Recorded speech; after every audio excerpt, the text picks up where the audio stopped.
Wow mec, Ouais. je viens d'avoir une idée de film de malade. Tu penses qu'on peut tourner quand? Alors...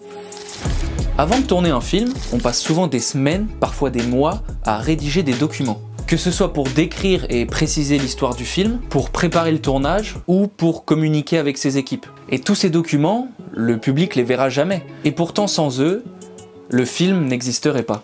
Aujourd'hui, je voulais simplement aborder et partager avec vous 3 des principaux documents qu'on utilise pour faire un film. Ce qu'ils sont, à quoi ils servent et pourquoi ils sont essentiels. Le scénario! Souvent le scénario, c'est le premier gros document du film. Il arrive après ce qu'on appelle un séquencier, qui est juste une version très résumée de l'histoire, scène par scène, pour poser les bases. Puis on passe à l'écriture classique. Séquence 1, intérieur, jour, maison de Kevin. Personnage, action, dialogue, c'est une forme qu'on connaît tous un peu, même pour ceux qui en ont jamais utilisé. Ce que j'ai appris avec le temps et ce que j'essaie personnellement de mettre en pratique, c'est que dans un scénario, on écrit ce qu'on voit et ce qu'on entend. Par exemple, si on écrit « Kevin est triste », comment on sait qu'il est triste? On le voit baisser la tête, ses gestes deviennent plus lents, ses yeux humides. C'est à nous, à vous, en tant qu'auteur, de traduire les émotions en images et en sons. Et en même temps, malgré sa forme traditionnelle et sa mise en page qu'on connaît tous, c'est un document qui reste assez libre, au final. Il y a peu de règles. Quand on voit Justine Triet ajouter des images PNG sur son scénario d'Anatomie d'une chute, ou que Gaspard Noé part 2 semaines en tournage avec 2 pages de scénario, oui, il y a une tradition, il y a une forme, mais au fond, ton scénario, c'est là où tes personnages et ton histoire vont commencer à exister. Donc le moment parfait pour y ajouter ta propre créativité. La note d'intention. La note d'intention, c'est peut-être le document le plus important pour moi. C'est sans doute le plus personnel. C'est là où on se demande pourquoi faire ce film et surtout qu'est-ce qu'on veut raconter au travers de notre histoire. Dedans, on parle du fond, du propos, des thématiques, mais aussi de notre rapport intime au sujet. Ce qu'on veut dire, ce qu'on veut faire ressentir, pourquoi, comment. Et au-delà d'être un exercice qui peut paraître scolaire, c'est un vrai texte de confession. Et c'est ça qui peut être très dur avec ce document. Être sincère, vulnérable, authentique, réussir à poser des mots sur ses envies, sur sa vision, c'est un exercice qui est au final très introspectif. Pour vous donner un exemple, je vais vous lire un extrait de la note d'intention que j'ai écrite pour notre dernier film, Pomme, qui est sorti il y a quelques mois sur la chaîne, je vous invite à aller le voir.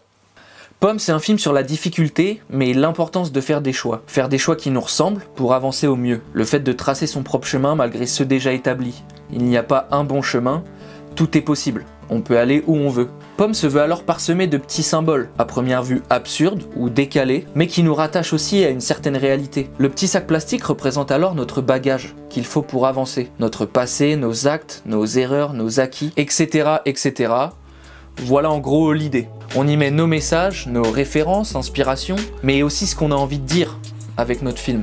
Mais cette note d'intention, comme tous les autres documents dont on parle dans cette vidéo, elle ne sert pas qu'à toi. Elle sert avant tout à ton équipe. C'est un document pour que tout le monde comprenne le film, même dans ses silences, dans ses non-dits, dans son sous-texte, pour que chacun, du cadreur à la maquilleuse, en passant par le chef électro, avance dans la même direction. Le découpage technique. Le découpage technique, c'est le moment où le film commence à prendre forme.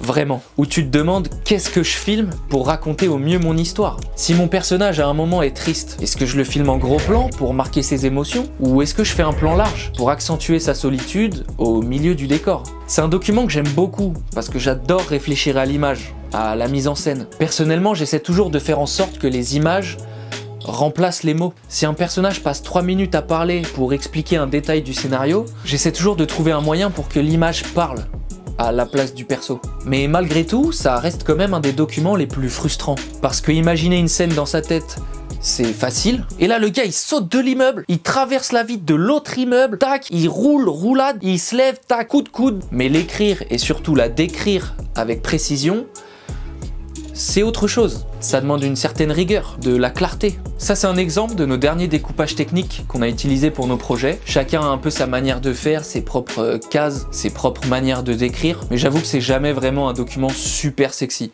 Mais en vrai, ce travail-là, il est essentiel. Parce qu'il t'oblige à penser chaque plan, à ne pas laisser de flou, à être cohérent et à choisir. Parce que filmer, c'est faire des choix.